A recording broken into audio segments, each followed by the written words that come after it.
Welcome to the show. On today's episode, we have Anna Reyes. She's a licensed holistic nutritionist who helps women become moms when nothing else seems to work.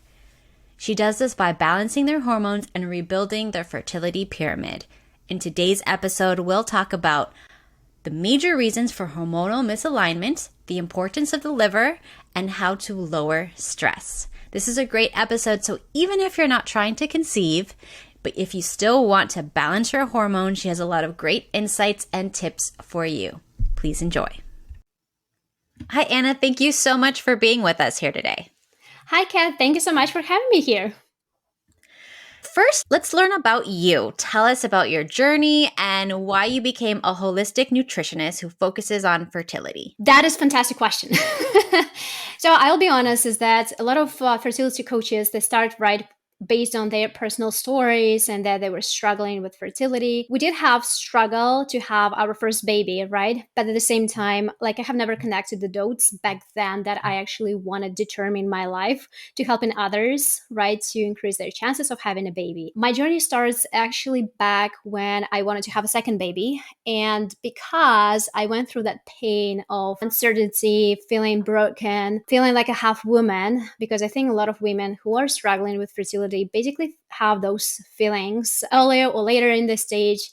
And just that pain, which I went through with my first baby, it stimulated me to learn more about my own body and to understand how everything works. So that way I can increase my chances and try to avoid the pain which I went through with my first baby. When I was still on maternity leave, so I went back into the school, to nutritional school, to learn more about how like the nutrition actually impacts our body, because basically we are what we eat if you think about it. So that's how I connected the dots that perhaps this could be the reasons of why I was struggling with fertility at the first place.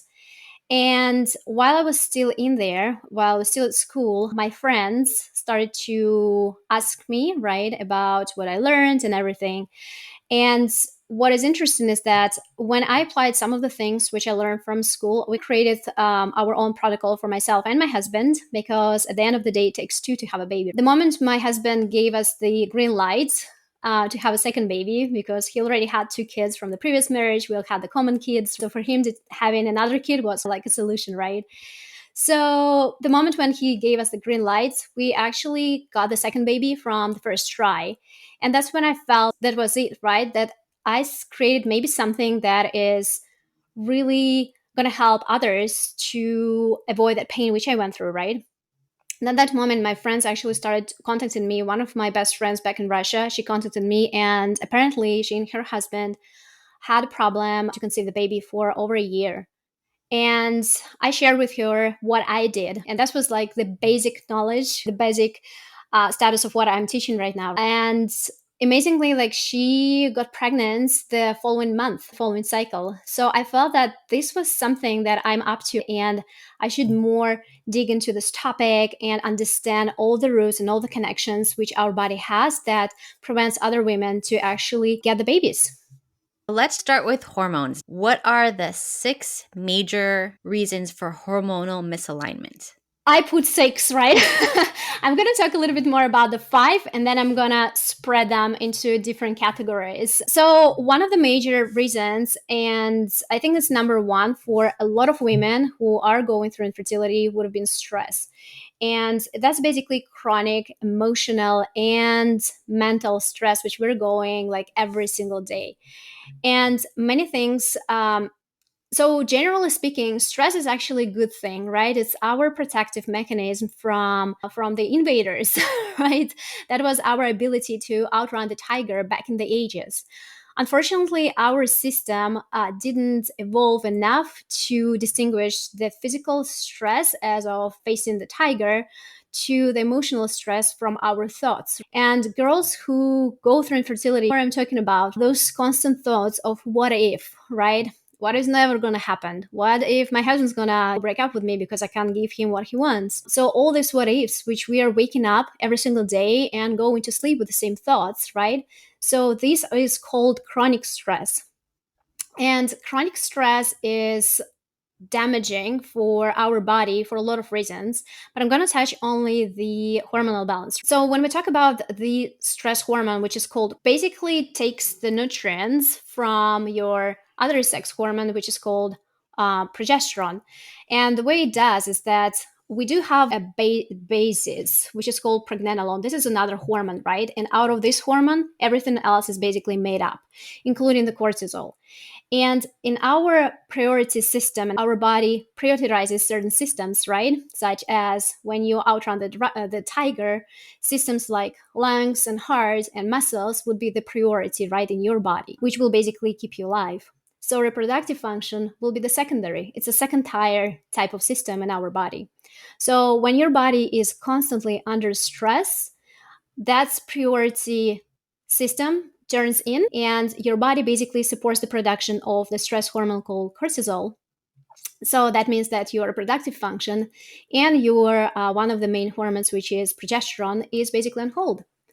So that's why it's important to understand how the stress really impacts. And I know a lot of girls are like, we hear all those stories about they give up on trying, then they conceived, right? Or I saw the other day the reel on Instagram where it was a doctor actually who was posting it, the doctor who does IVF, that a girl went in with 3 cycles of IVF, and then she said, I'm giving up. And then a moment after, she comes in already pregnant because they give up on trying for this reason, right? Because I'm not trying to say for everybody to give up on trying, but knowing how your body reacts to stress and understanding what can you do in order for you to mitigate this stress. Even the example of my recent client who a week ago sent me her positive for the same reason, because she was going through so much emotional stress added up to her sleep problems because her first baby is a horrible sleeper. The time problem, meaning that her partner is older, much older than she is, so they don't really have much time to create a family. So all this added up stress into her life. So the moment she actually was able to mitigate the stress, she conceived immediately, right? So that's why I always say that the stress is the number one thing when it comes to fertility, because it messes up your hormones, mess up your body priority systems. And when we talk about our body is always like assessing, is it safe for you to have a baby or is it not? And then again, when we talk about the stress, right, everything else, which I'm gonna mention later, it adds up that stress into your body as well. So right now I'm talking about the emotional and mental stress, right? So number 2 would be the food triggers, and that's where I'm going to spread it in 2 parts. So number 1 is what you're eating does play a huge role.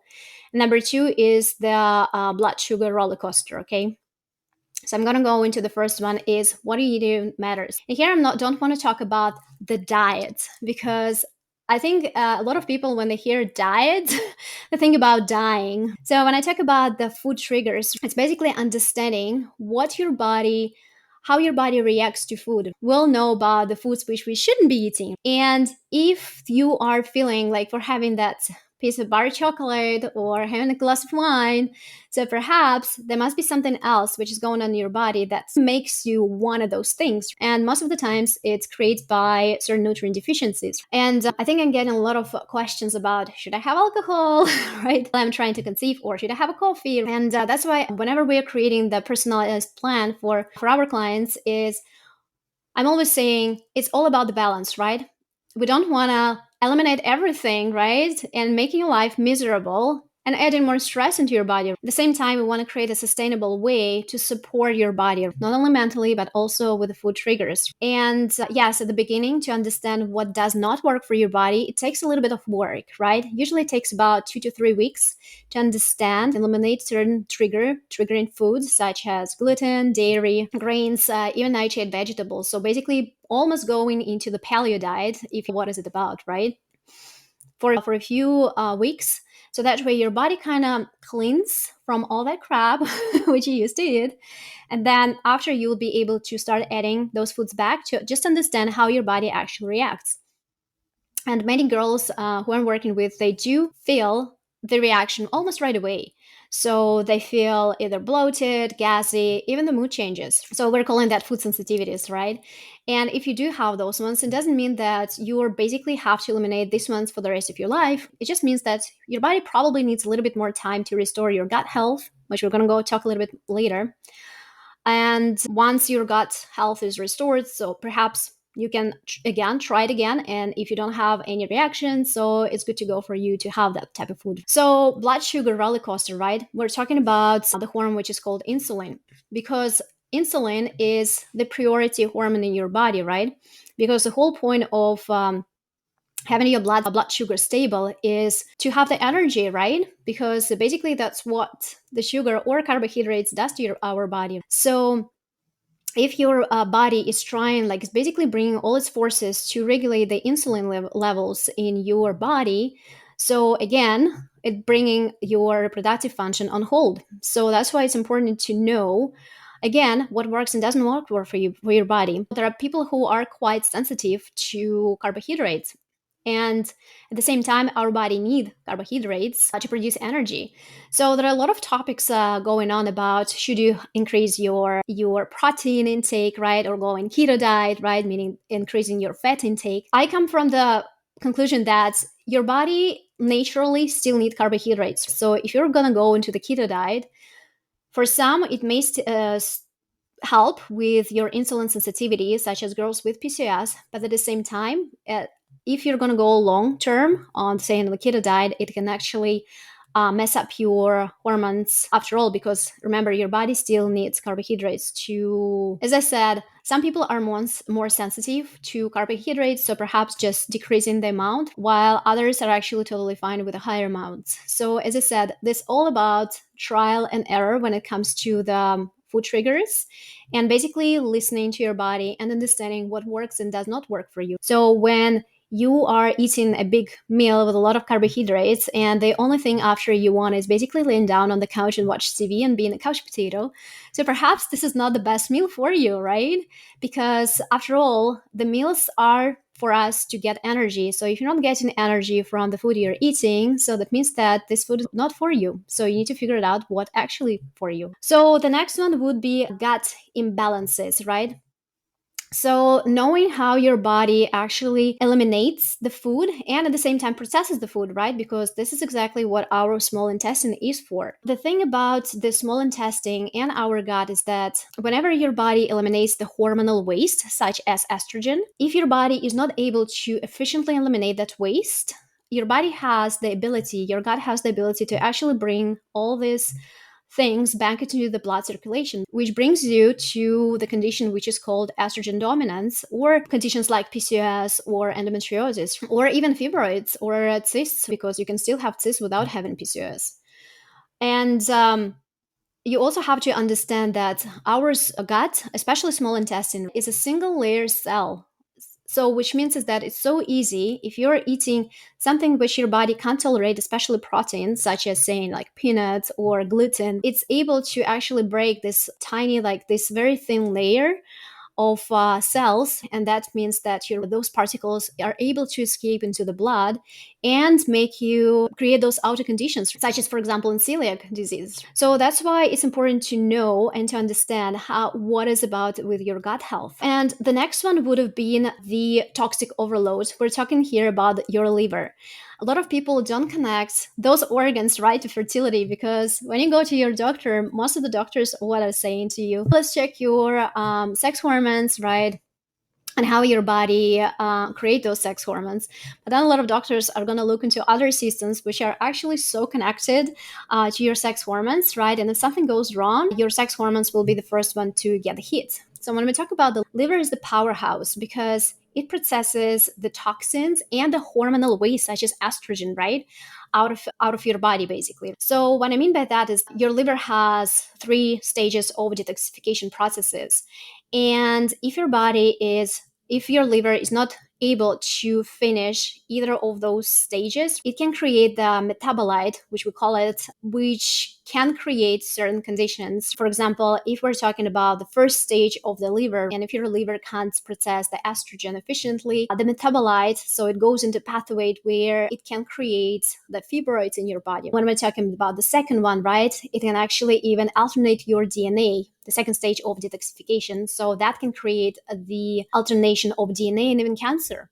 So that's why when we talk about the liver, it's literally your powerhouse, and you want to make sure that you support your liver as much as you can. And some of the best ways to do that, first, is to see where your liver is at, doing certain tests just to understand how your body is able to process this hormonal waste. The other way is supporting your liver every single morning by having lemon water. I go further. I usually drink the water with lemon and a little bit of cayenne pepper to stimulate the digestive system and also help with the detoxification of your liver right after the night.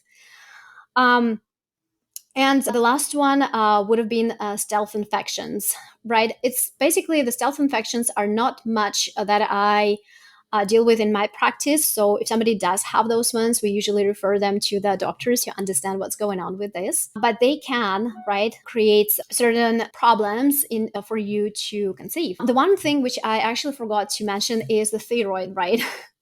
Because thyroid goes actually very close to the stress hormone cortisol, because most of the times when people have problems, when women have problems to conceive, their stress hormones usually is quite high. Or like in my case, it was actually my stress hormone was completely at zero because I think my adrenals just gave up on producing any at all. And then when that happens is start bringing your thyroid down. And once your thyroid down, your metabolism is down, all the processes slow down. It's not safe for you to have a baby. That's how your body basically treats it. So as that happen, you will have more likely your progesterone will be also lower. So it's like the pathway, cortisol, thyroid, progesterone, right? So they all come like a nice sweet combination, right? So the moment you understand the sweet combination and the first trigger, right, which most likely is the cortisol, you will be able to fix the whole chain. So that's why when we're talking about fertility, we want to make sure that we know the root cause of what's actually causing your body to go into that stress mode, whether it's the food triggers, whether it's your mental, your constant thinking of maybe it will never happen, right? Maybe it's the detoxification process where your body is going to that stress of not being able to complete the full detoxification process or eliminate the hormonal waste.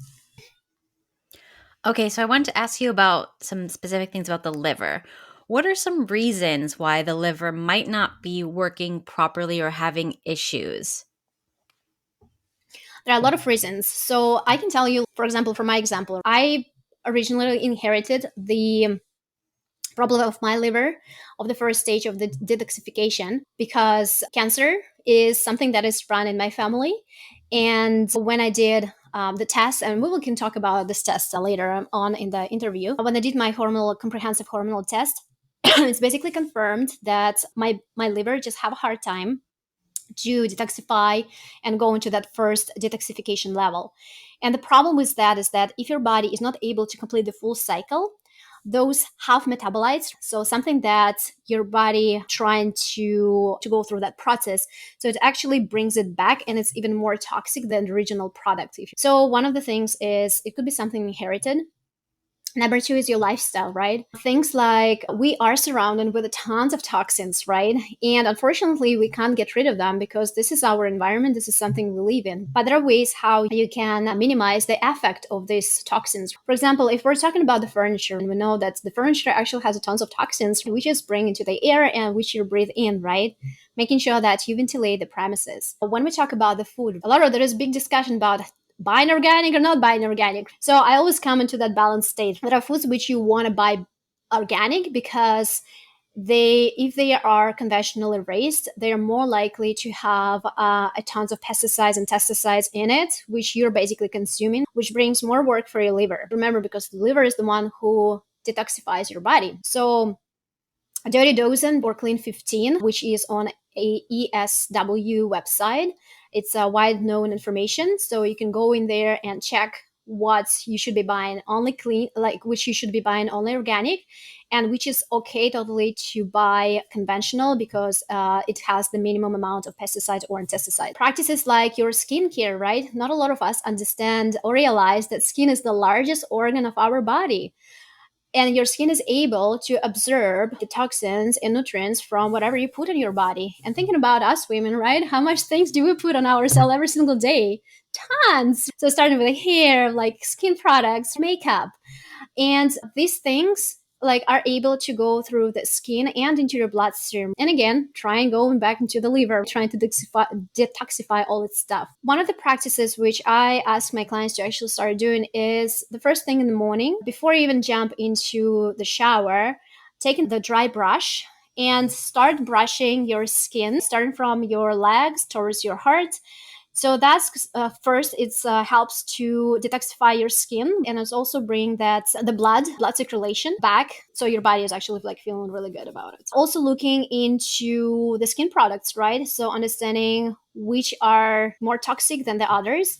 There's an app which is called Dirty Things.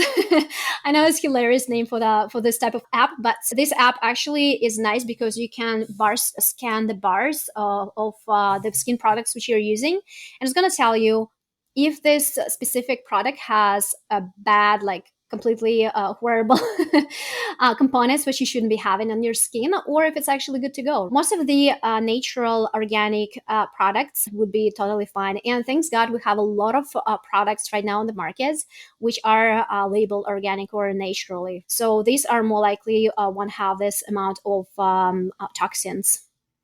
Yes, but you do have to worry about something called greenwashing, where they put natural on it and it's just for marketing. There's nothing Yeah, natural in right. it.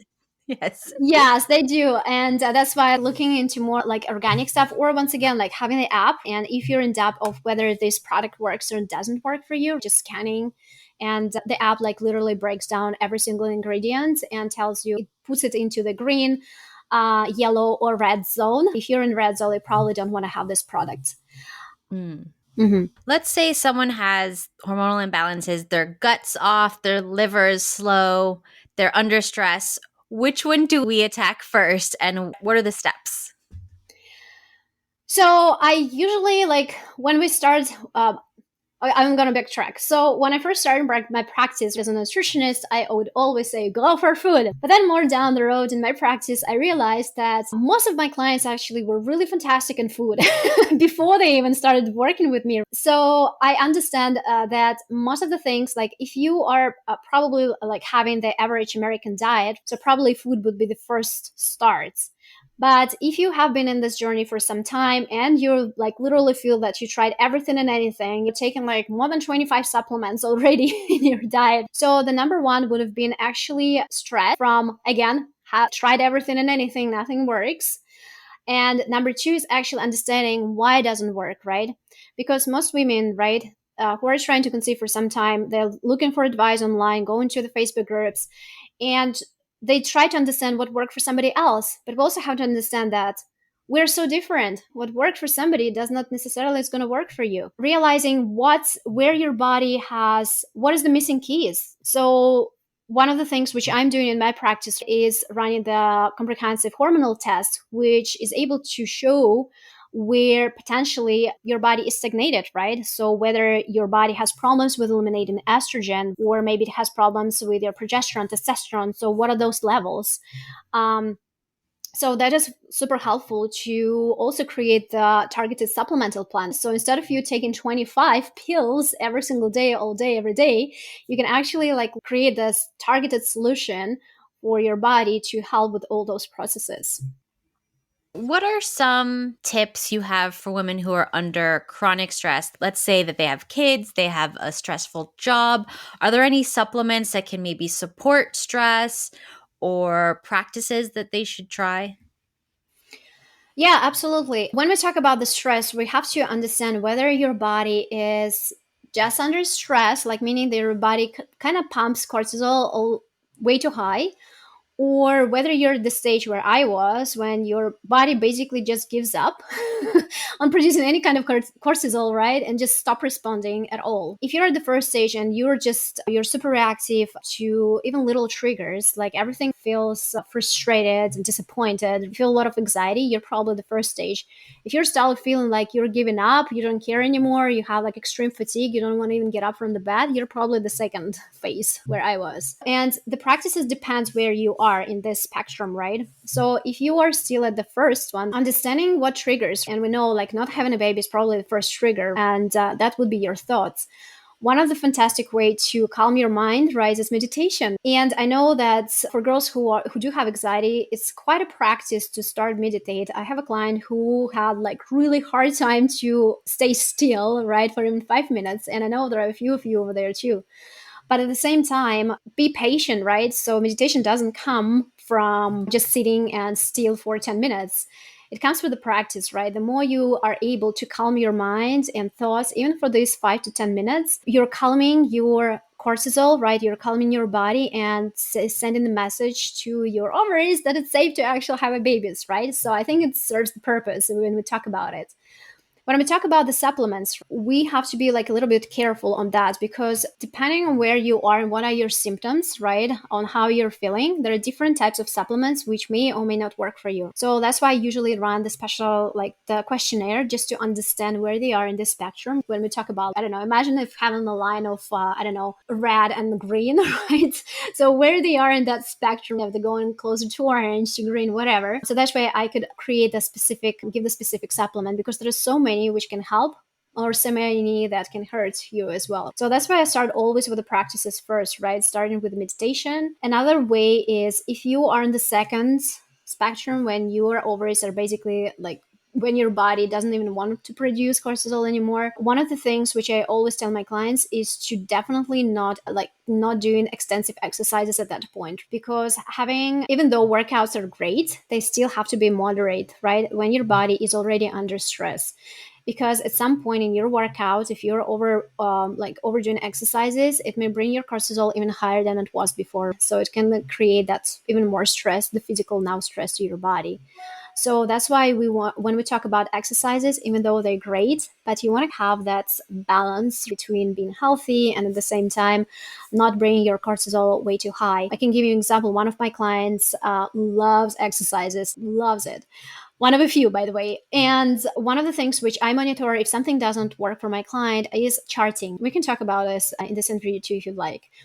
But what the charts shows is when something doesn't work, right, the chart is able to show if it doesn't, because your levels, like the levels of estrogen and progesterone, which you can monitor from the chart, will be like either high or dropping or looking like a soul. And in her scenario, we couldn't figure out what was happening until she told me that a few months ago she signed up to a quite intensive dancing class, and that was it. So I asked her to stop doing it, or maybe have only 20 minutes of it, because it's the whole hour, and her chart started looking more leveled. So that's why exercising, right, is great, but to the extent. Knowing the relaxation techniques, especially before going to bed, stretching, yoga, one of the fantastic ways to help your body decrease the levels of stress which you go throughout the day and prepare your body to sleep. Another thing is that I always tell my clients, the moment we start working together, it is the number one rule is turn off your technology 1 hour before going to bed. Why? Because the blue light which you're getting from the technology is able to it's not going to create the stress, but it does impact your circadian rhythm. And if that one is impacted, so that means that your body is not able to get rid of the cortisol when you're sleeping. So that happens, if that's the case, when you're waking up somewhere between 2 and 5 a.m. and you don't know what's happening while you're still awakened, right? Or you even have hard time to fall asleep too. So one of the things is definitely look into your sleeping routine, right? Making sure that your room is dark, that you can't even see your hands. If you have any electronic devices covering those little lights which comes from it. Just, I don't know, if you are trying to have a second baby and you have the first one and you went through the sleep training of the baby, right? They always tell you to have as dark room as possible. So it's absolutely the same as for adults. So making sure that you're turning off all your technology before going to bed. Taking magnesium one of the is actually the fantastic way to detoxify your body and at the same time relax your muscles. There are two ways how you can take magnesium. It's either in pill, or you can actually soak yourself in Epsom salts right before going to bed. I can offer your listeners the recipe, which I really love. I can send you the recipe for the bath. It's a super calming and relaxing recipe for the bath, which includes the Epsom salt, which is basically the magnesium, also some lavender. So that way you're going to sleep all relaxed. Yeah, another thing going back to the sleep was I heard that for sleep training for adults, not only should you be in a completely dark room, but you should get a book.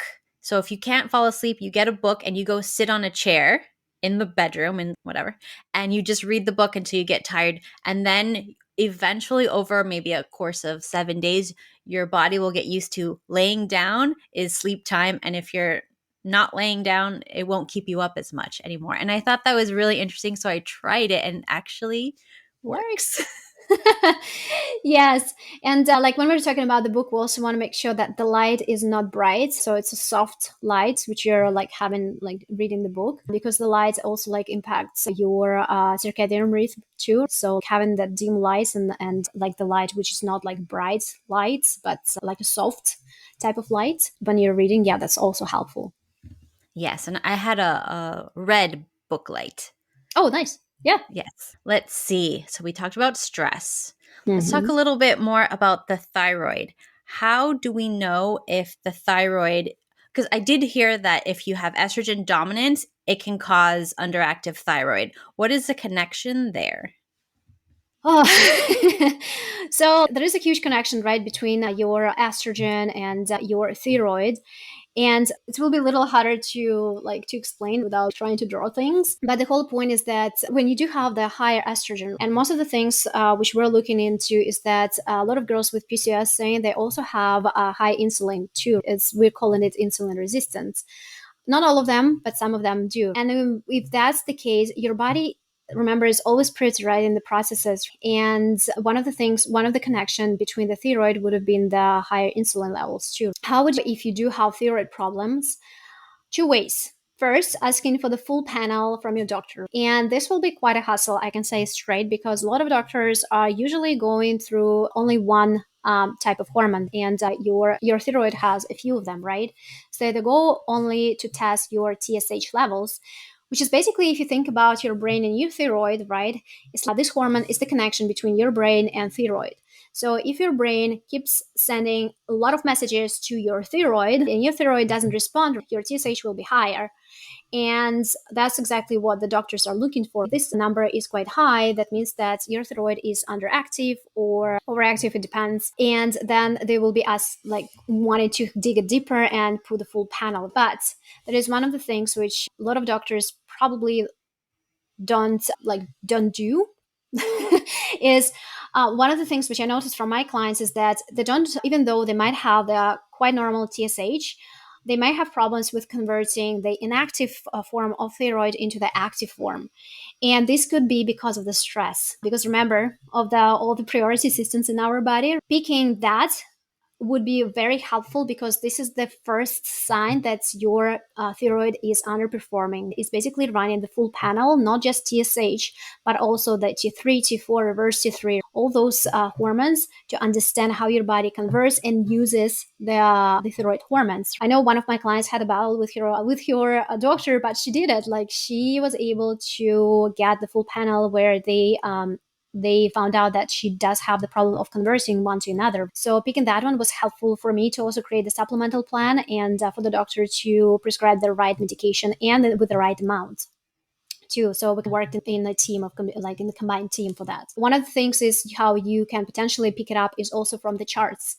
So the chart is basically, it has different names, right? It has BBT or basic body temperature way, or fertility awareness has different names. But the whole idea is checking your temperature first thing in the morning and putting it in either on the paper or in the app. I use the app Kindara. Flow, I know, is a fantastic app. And one of the things to monitor, if your body goes below certain numbers, saying 36 and 3 Celsius, Sorry, I'm bad in Fahrenheit. I think it's 97 and 5, if not afraid, if I'm not mistaken. So if your body temperature at the first part of your cycle, that means before ovulation, is dropping below 3 or 4 times throughout this time, that means that you might have problems with your thyroid. So you might want to check it. Why? Because the temperature is, remember, your thyroid is responsible for metabolism, right? So if your body goes lower with the temperature, this is one of the signals that your thyroid is not able to support that metabolism, right? So you said that there's a test that you run for the hormones. Which is the test? And this is a test that I'm assuming you can't get from your doctor. Yeah. You know what? There are a few doctors who already start taking tests, like starting taking this test as well. And I know a lot of naturopathic doctors are using this test as well. The test is called Dutch test or dried urine test for comprehensive hormones. And that's why it's called comprehensive hormones. There is a difference between the test which the doctor does through the blood serum and the dried or the urine test, right? The urine test is able to show not just the levels of your estrogen, progesterone, and testosterone, but also showing how your body actually excreted from your system, right? Through the urine. So that is helpful because that way you're able to understand which pathways your body has problems to eliminate when we talk about the estrogen. Super useful information when we talk about the estrogen dominant conditions, right? Because that way you're able to to balance your body just on that to support one of those pathways where your body has hard time to support. When we talk about the blood serum, usually they take it like at certain days, right? Day 21 for progesterone. That will be similar to the Dutch test as well. At the same time, the Dutch test is also able to pick up the cortisol too, right? Your stress hormone and where you are in that spectrum, right? How your body is able to react to the stress. And one of the things which they do is there are doctors who do the salva test, but that shows only it's called the awakening cortisol, right? So when your body is basically wake up and how much cortisol do you have, right, at that moment, at that specific moment. With awakening response, you're actually able to monitor how your body responds to stress throughout the day, which means is that probably throughout the day you're going to go through different stressful situations, and that way your body, like you're able to monitor how your body reacts to that, whether your body produces enough cortisol to deal with that or whether your body just stopped doing it, like in my case. Another thing is for girls who do have problems with fertility, right, or trying to conceive, the tests run actually from day 7 to basically up to your menstruation.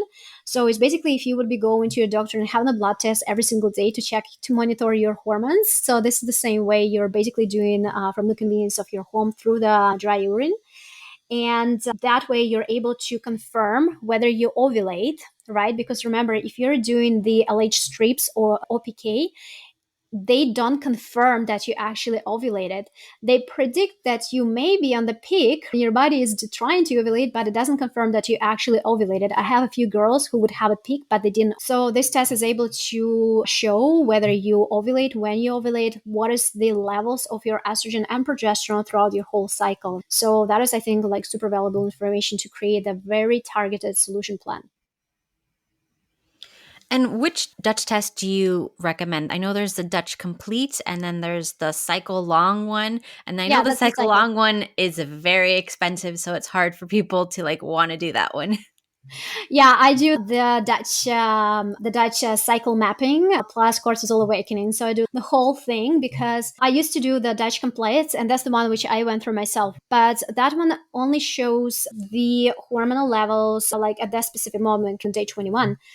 Um, the Dutch cycle, like the cycling mapping, is able to actually map your whole period and understand where there could be the potential problems. So it's more useful when we talk about those who are trying to conceive because most of the time they already know their estrogen progesterone levels. The complete can show you what are your metabolites and how your body is trying to excrete the estrogen or like the estrogen from your body, but still it's not the same as knowing like how your body actually reacts throughout the whole cycle.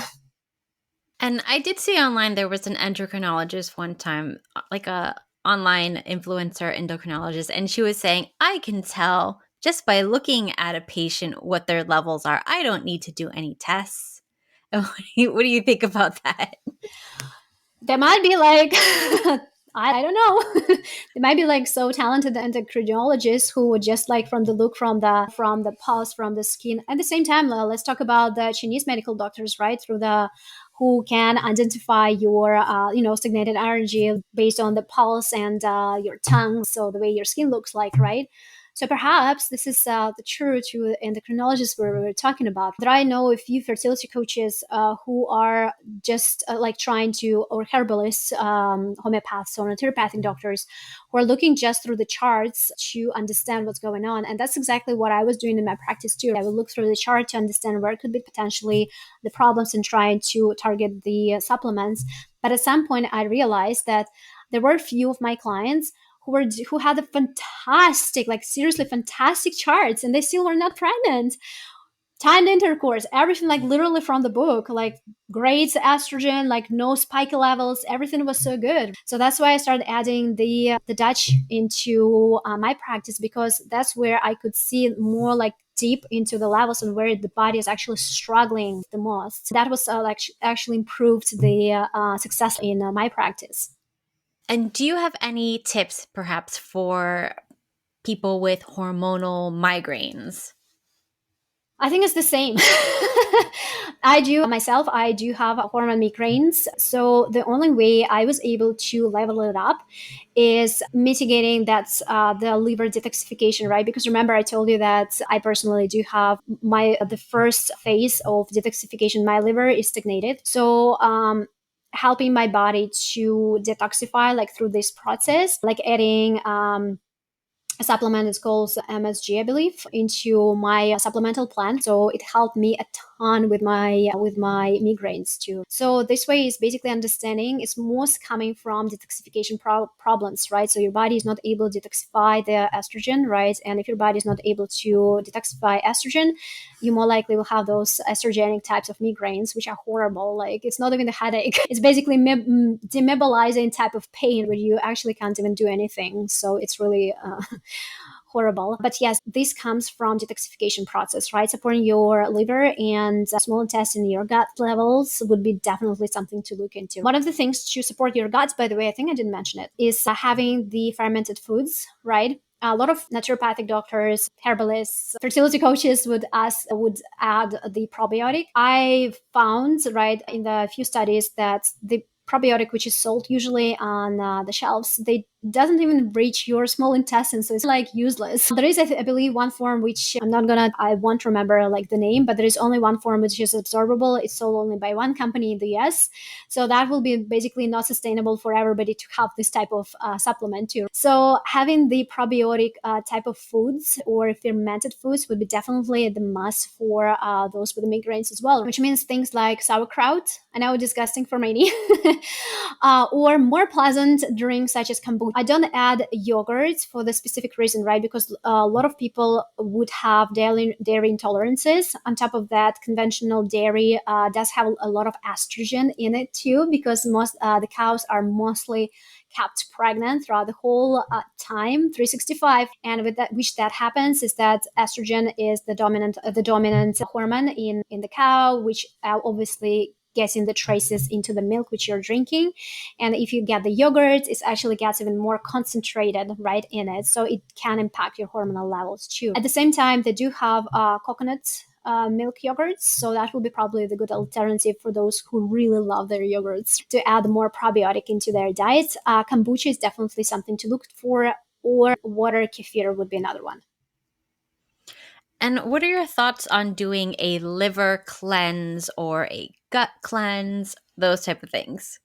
I think it's a fantastic idea. There are a lot of, I think, theories, right, about how many times you need to do it, how should you be doing it. On my website, I do have a free 4-day clean system, right? So it's only 4 days, so everybody can do it.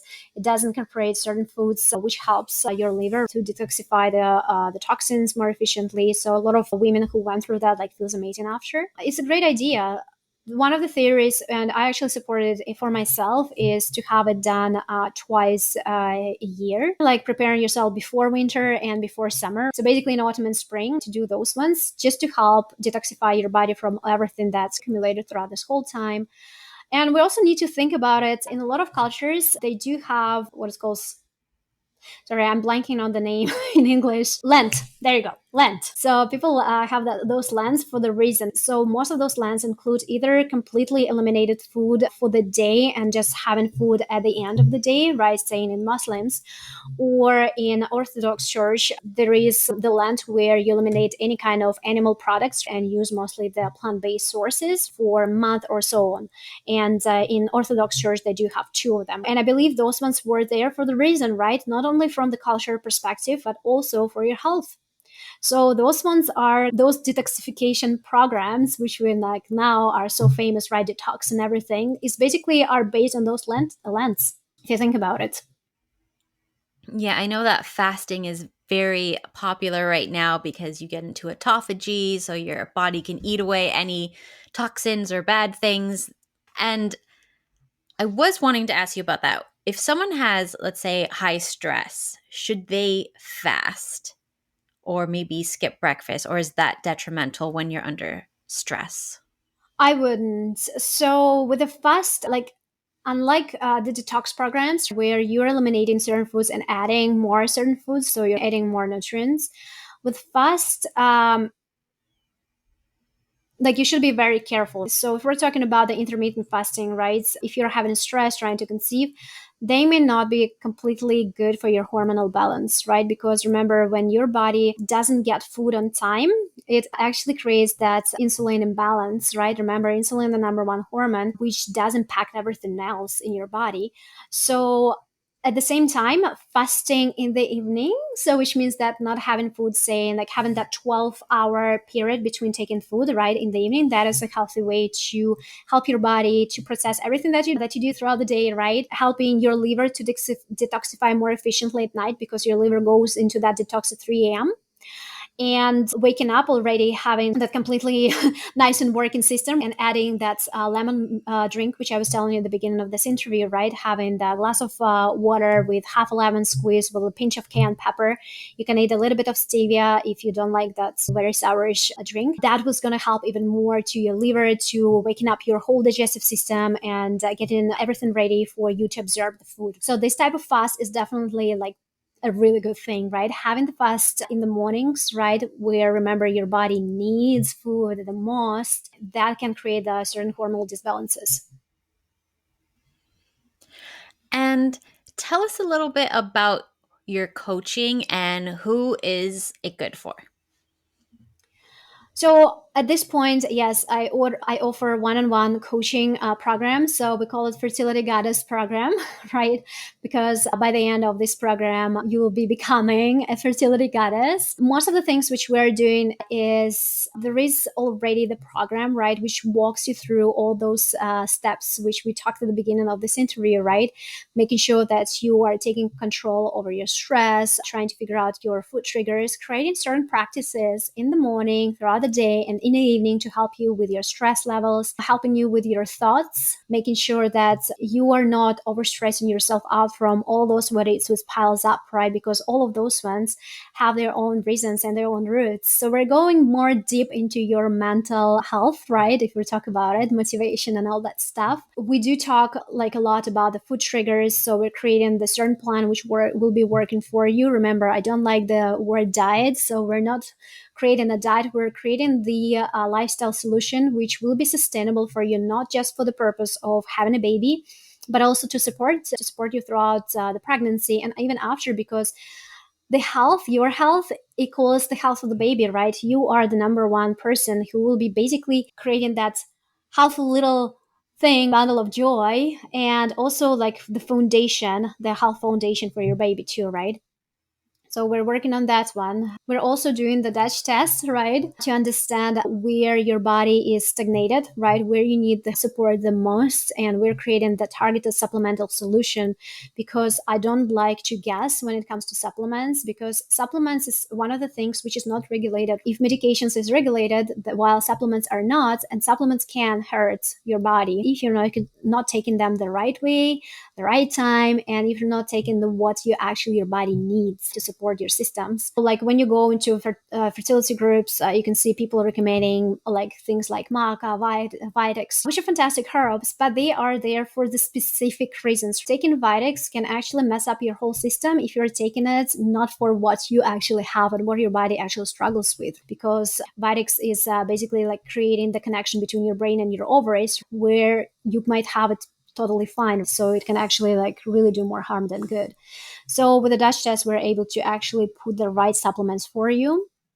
And another thing is having the one-on-one coaching. So having the support system is the must. Like trying to soak in your own misery, it's not going to work for nobody. As much as you have the support system from your husband, it's still not the same, because men are not women. So they can't understand what you are actually going through. Having that feeling that what you are supposed to do, what your body is supposed to do, and then your body is not able to give it, like only another woman realistically can understand. So having the support system, which can come, like obviously will be coming from me and coming from our community, is definitely something that helps you to go through that not alone, right?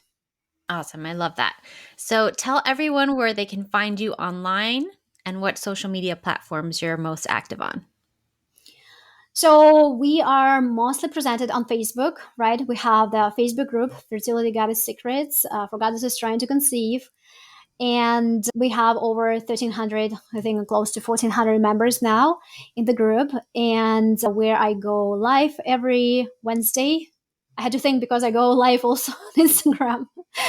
So I go live on in there and also providing my knowledge. If you have any questions, I always ask people to share what they wanted me to go live. So we always have like the hot topics. Also my website, naturafertility.com. And this is where if people are interested in getting the detox done, so the right way for hormonal balance, there is one in there too. So it's totally free. So you can download. It's a 4-day plan. It includes with the recipes and with shopping lists. Super simple. If you're on a budget, it's going to work for you amazingly, because we're using mostly the widespread type of vegetables in there. So no crazy supplements, nothing like that in there. And on Instagram, also Natura Fertility would be the Instagram handle.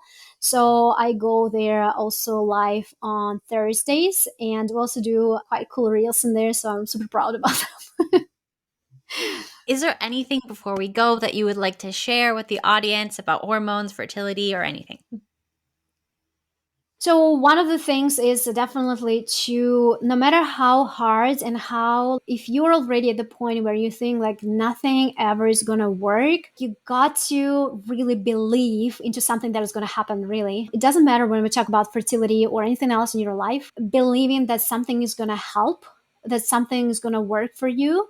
That is probably the number one key. If you're coming to any type of program, whether mine or any other fertility coach is thinking, okay, I'm going to try it kind of thing. Maybe it's going to help, maybe it's going to not.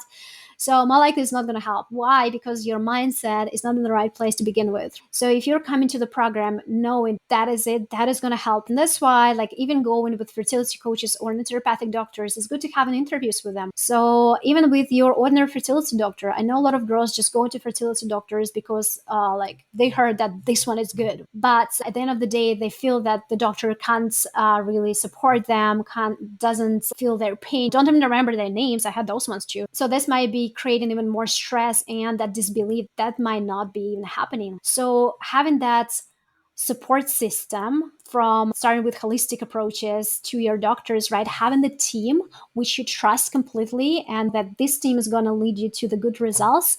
I think this is what a lot of women do need and what will bring them to the success.